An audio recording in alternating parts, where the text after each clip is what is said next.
كان عندنا هنا مايكرو بليدنج قديم، كان لونه رمادي، كان سايح على بعضه. عملنا الراس اللي قدام تحويل، التقنيه الجديده بتاعتنا الهايلايت، واللي ورا كله مايكرو بليدنج. بص عليه بص كده.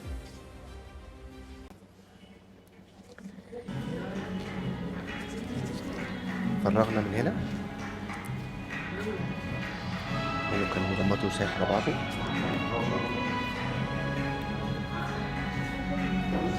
تحس ان الحاجب كانه، يعني كانه لسه معمول وما كنتش عامله اي حاجه قبل كده.